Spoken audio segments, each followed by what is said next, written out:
Good day, everyone. Now we're gonna talk about the last chapter, which is the chapter 23, the Martyrdom at Bagumbayan. But before that, allow me to introduce our name. I am Rhea Migapar, together with my partner, Makagiling Salima Mama. So ngayon nga, dito pag-uusapan natin yung mga iba't ibang ginawa ni Dr. Jose Rizal bago siya namatay. Unahin nga muna natin dito sa kanyang last farewell letter na makikita nyo dyan ang ibig sabihin niyan ay express his love and dedication for his homeland of the Philippines, and he is also willing to sacrifice his own life to help achieve freedom and liberty for his country. At itong poem na to o kanyang farewell letter na to ay dinescribe niya para sa kanyang family, friends, and fellow Filipino as he faces his impending execution. So ngayon, proceed na tayo sa introduction ng Martyrdom at Bagumbayan. So here are the introduction ng Martyrdom at Bagumbayan. Before tayo mag-proceed doon sa mga ginawa ni Dr. Jose Rizal bago siya namatay, ay mag-proceed muna tayo dito kasi later on matatakal din natin to isa-isa. So here na nga, after the court-martial, Rizal knew he was stamped to die, o alam na ni Rizal na tiyak na mamamatay siya. Dahil nga siguro, willing siya isacrifice ang buhay niya para lang maabot ang kalayaan ng mga Pilipino against sa Spanish Colonia. Alam niya nang hahatulan siya ng kamatayan ng Spanish colonial government dahil sa ginawa niya. And after that, mayroong official note of his execution na binasa sa kanya ng 6 a.m. ng umaga at December 29, 1896 na binasa ni Captain Rafael Dominguez. Si Captain Rafael Dominguez yung nagbasa ng kanyang official note of execution. And then, dito, malalaman din natin mamaya na nagpakasal si Josephine Bracken and Rizal under Catholic rites sa araw mismo ng kamatayan niya. At busy rin si Rizal dito na magsulat na kanyang farewell letter para sa kanyang pamilya at kaibigan. And then, dito, he marched at Rendezvous of Ted at Bagumbayan at 7:03 a.m. ng umaga. At December 30, 1896, he passed away sa edad na 35 years old, and he died to live forever as a national hero of the Philippines. So, proceed na nga tayo dito sa mga iba't ibang oras na ginawa ni Dr. Jose Rizal before siya namatay, starting noong December 29 until December 30, 1896. So, this is the last hour of Rizal. Unahin natin dito sa 7 a.m. ng umaga at December 29, 1896. And isang oras pagkatapos niya nalaman ng kanyang execution, ay inilipat na siya sa chapel prison sa Fort Santiago, kung saan dito niya ginugol yung mga natitira niyang oras habang nabubuhay pa siya. And also, nag-request siya sa nirequest niya rin na yung mga old professor niya sa Ateneo ang mag-a-assist sa kanya sa last moments niya. And then, nagsadatingan na nga rin yung mga nakakakilala kay Rizal pagkatapos silang nalaman yung execution ni Rizal, o yung hatol na kamatayan kay Rizal, kaya binisita na nila si Rizal.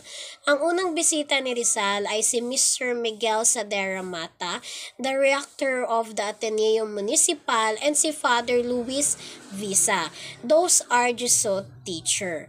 And then, nung 7:15 a.m. naman ng umaga, after 15 minutes, ay umalis si Father Sadera at naiwan si Father Visa and si Rizal. At nagkakwentuhan nga sila dito hanggang sa nabanggit ni Rizal kay Father Visa yung tungkol doon sa the image of Sacred Heart of Jesus na inukit mismo ni Rizal, no? And then, sinabi naman ni Father Luis Visa, yes, I remember, hanggang nandoon pala sa yung image ng Sacred Heart of Jesus ay kinuha mismo ni Father Visa doon mismo sa kanyang pocket at binigay niya doon kay Rizal, at natutuwa naman na ni-receive ito ni Rizal na galing mismo kay Father Luis Visa. And next, by 8 a.m. naman, no, dumating na dito si Father Antonio Rosel at in-invite siya ni Rizal na mag-breakfast. And after ng breakfast sila ay dumating naman si Lieutenant Luis Traviel de Andrade and resulting him for the gallant service.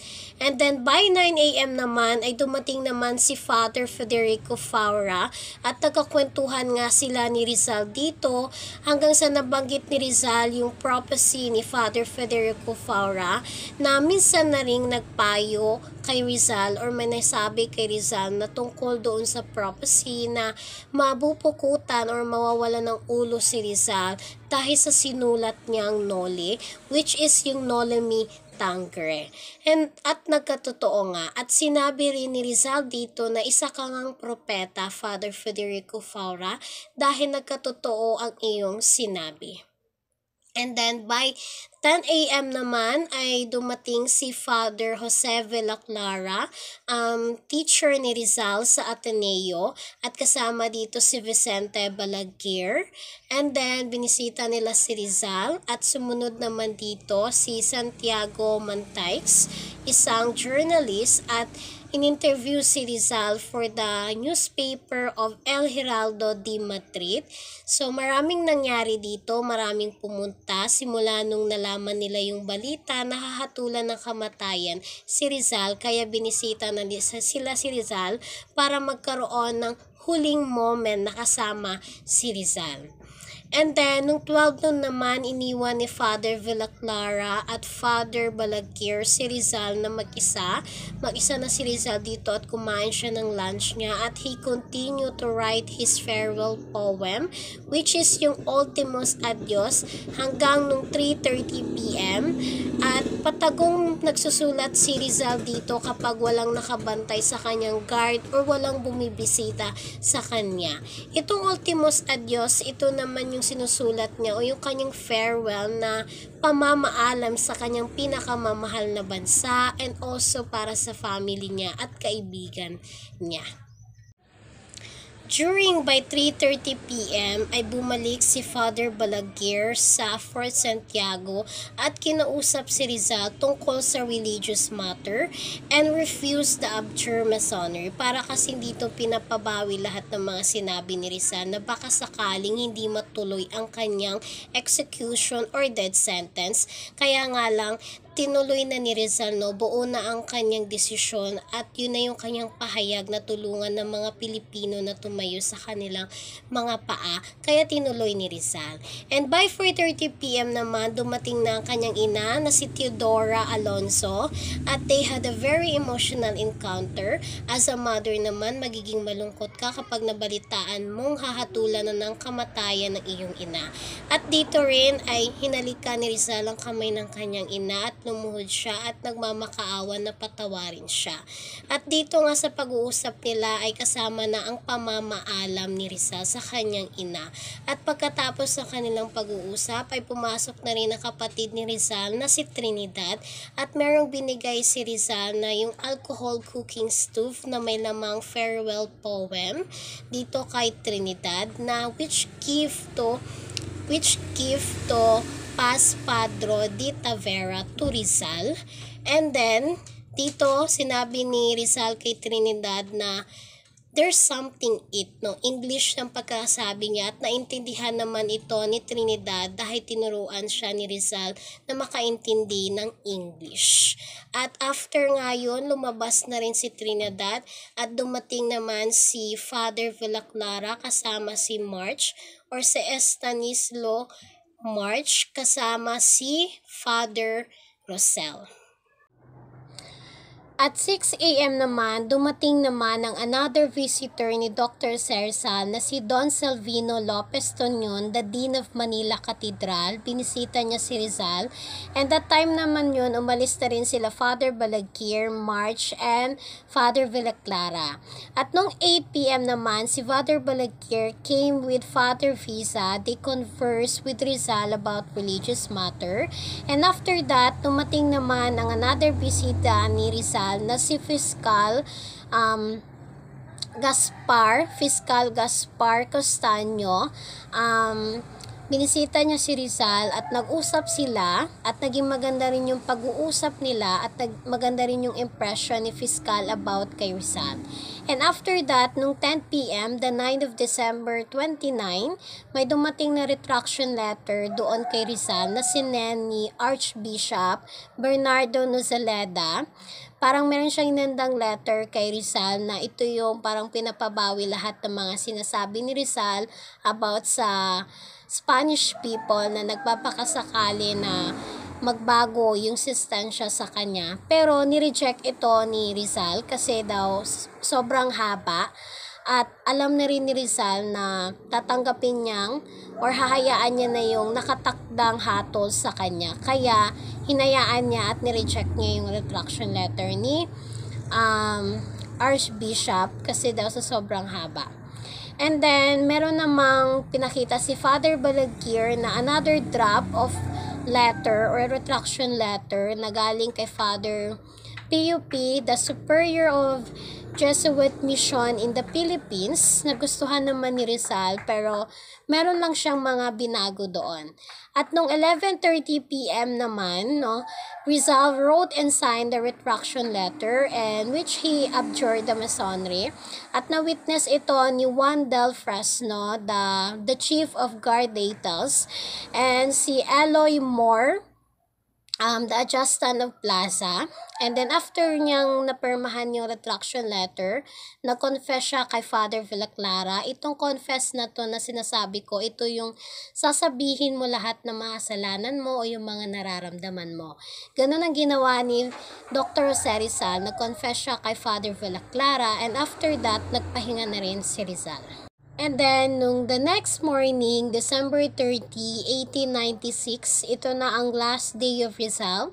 And at 1:30 a.m. ng umaga, nag-start na si Rizal magdasal, nag-confess siya again, lumuhod siya sa altar, praying with a rosary in a hand and wearing a blue scapular of the Immaculate Virgin.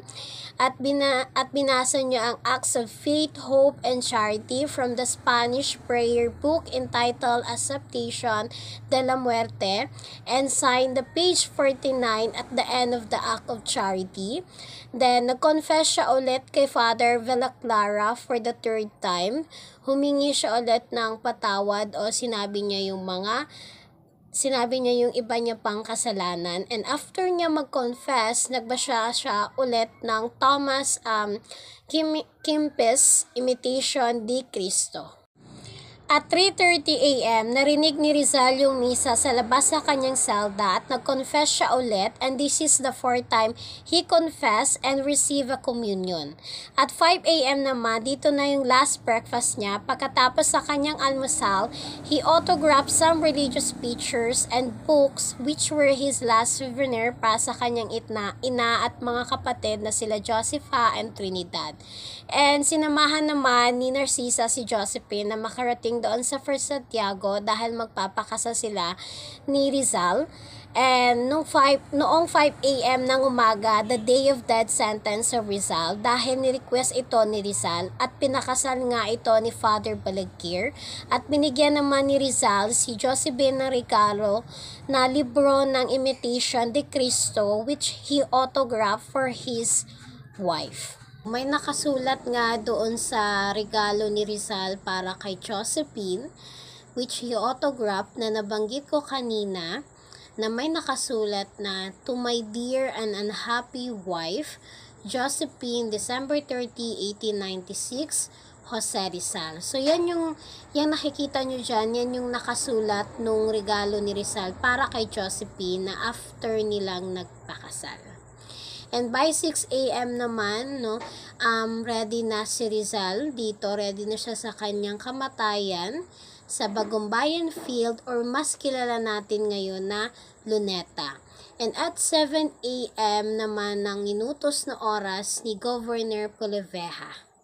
And then, nakapagsulat pa si Rizal ng kanyang last letter para sa kanyang ina, ama at sa kanyang nakakatandang kapatid na lalaki at sa kanyang matalik na kaibigan.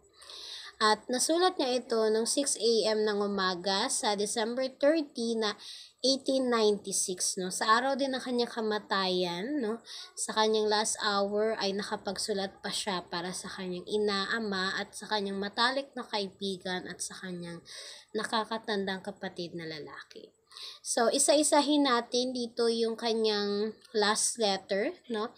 Unahin natin dito sa kanyang father na sinulat niya. Very short lang naman to. As you can see dyan, na makikita nyo dyan na may nakasulat na, "My beloved Father, pardon me for the pain with which I repay you for your sorrow and sacrifices for my education. I didn't want or did prefer it. Goodbye, and Father, goodbye." So, yan yung nakasulat doon sa last letter ni Dr. Jose Rizal para sa kanyang ama. Very short lang siya, na kung mapapansin nyo, yung nakikita nyo dyan, yan yung nakasulat, no? Humihingi siya ng kapatawaran, no? Parang humihingi siya ng kapatawaran dahil sa sacrifice sa kanyang father, and then nauwi lang sa ganito. And then, tingnan naman natin, no, dito sa kanyang ina, meron din siyang sinulat. Very short lang din. Pangalawa naman, dito na sa kanyang ina, na may nakasulat dito, yung nakikita nyo dyan na, "To my very dear mother, Sra or Da Theodora Alonso. 6 o'clock in the morning, December 30, 1896, Jose Rizal." So, ito lang yung nakasulat para doon sa kanyang ina. Very short lang din. And then, kung mapapansin nyo yung meaning dyan na Sra, no, kasi sa Spanish ito nakasulat ng state ng sa English. Yung meaning daw ng Sra dyan, o yung nakalagay dyan na SRA ay Senyora or Mrs. And then yung DA naman, or Da, ay meaning yan is Doña. And then nasundan ng pangalan na Theodora Alonso. So, yan lang yung nakasulat para sa kanyang ina. Very short nga lang din, no? Parang sinulat niya lang yung pangalan ng kanyang ina, and then sinulat niya yung oras ng kanyang pagsusulat. And next naman, ito naman yung sa kanyang matalik na kaibigan. Nakasulat ito sa German para sa kanyang kaibigan na professor na si Ferdinand Blumetri. So, yung nakikita nyo dyan, may nakasulat, "My dear brother, when you receive this letter, I shall be dead. Tomorrow at 7, I shall be shot, but I am innocent of the crime of rebellion. I am going to die with a clear conscience. Goodbye, my best, my dearest friend, and never think of me. Fort Santiago, December 29, 1896. So, parang dito sa kanyang matalik na kaibigan, parang nasulat niya ito noong December 29, 1896. Parang iba ito, no? Hindi kagaya dun sa kanyang ina-ama, nasulat niya yun sa araw talaga ng kamatayan niya. Pero itong sa kay Blumetri, nakasulat ito noong December 29, 1896. So, yan yung sulat niya para sa kanyang matalik na kaibigan, no? Kasi sobrang bait din ng kanyang kaibigan, si Blumetri. Sobrang bait kay Rizal, lalo na yung kung nakinig kayo sa ibang chapter, na doon sa chapter na sinamahan ni Blumetri talaga si Rizal, ni-welcome niya si Rizal sa kanyang bansa, no? Pinakilala sa pamilya niya, sinamahan na maglibot sa ibang lugar. Kung nakinig kayo doon sa ibang chapter, doon yung makikita talaga yung kabutihan na pinapakita ni Professor Blumetri doon kay Rizal. Kaya very importante siya kay Rizal. And then next, tingnan naman natin yung sa kanyang nakakatandang kapatid na lalaki. Meron din siyang nasulat na makikita nyo dyan. And ito naman yung nakasulat para sa kanyang nakakatandang kapatid na lalaki na sinulat ni Rizal. And tingnan natin, ito yon. As you can see, yung nakikita nyo dyan, na may nakasulat na, "My dear brother, it has been 4 years and a half that we have not seen each other or have we communicated with each other. I do not think it is due to the lack of affection on my part or on yours, but because knowing each other so well, we do not talk to understand each other. Now I am about to die, and it is to you that I dedicate my last line to tell you how sad I am to leave you alone in life, burdened with the weight of the family and our old parents. I am thinking now how hard you have worked to give me a career. I believe I have tried not to waste my time. Brother of mine, if the fruit has been bitter, it is not my fault, but the fault of circumstance. I know that you have suffered much on my account, and I am sorry. I assure you, brother, that I die innocent of this crime of rebellion. If my former writing have contributed, I do not deny it absolutely. But then, I thought I have expiated for the past with my deportation. Tell our Father that I remember him and how I remember my whole childhood of his affection and his love. Ask him to forgive me for the pain that I have unwillingly caused him. Very brother, Jose Rizal. So, yan yung nakasulat para sa kanyang nakakatandang kapatid na lalaki. No, as you can see, mahaba. Dahil nga rin siguro, sila lang dalawa magkapatid na lalaki, no? Sila lang dalawa na lalaki na anak. So, ganun na yung pagmamahal ni Rizal pagdating sa kanyang kapatid na lalaki. As you can see naman, no, makikita natin dito sa letter na to na about sa kanyang kapatid na lalaki, yung mga sacrifice ng kapatid niya na lalaki, and then yung gaano rin ka-importante kay Rizal yung alaala na dadalahin niya pag yung mga alaala na ginawa ng kanyang ama, no, yung pagmamahal na binigay ng kanyang ama. At sana, no, na mapatawad siya ng kanyang ama, sabi rin dito sa kanyang letter, na ipaalala na patawarin siya ng kanyang ama dahil sa ginawa niya. And dito naman, no, makikita natin yung very touchful letter of Dr. Jose Rizal para sa kanyang ina, ama, at sa kanyang matalik na kaibigan, and mostly sa kanyang nakakatandang kapatid na lalaki. So, that's it, no? Let's proceed na tayo sa the retraction letter. And as you can see, nandito yung retraction letter ni Rizal na makikita nyo dyan. Yan po yung kanyang retraction letter. Hindi ko na yan babasahin. Nandyan na rin yung copy original ng kanyang retraction letter.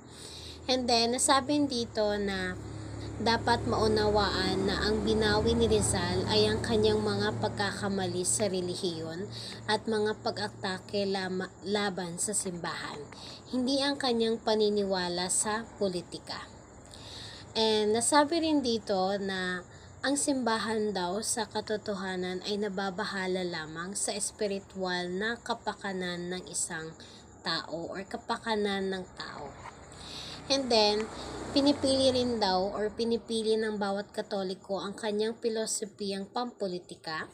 Maaari daw siya ay isang monarkiya or isang demokrata or isang nasyonalista or isang internationalista or isang liberal o isang konserbatibo.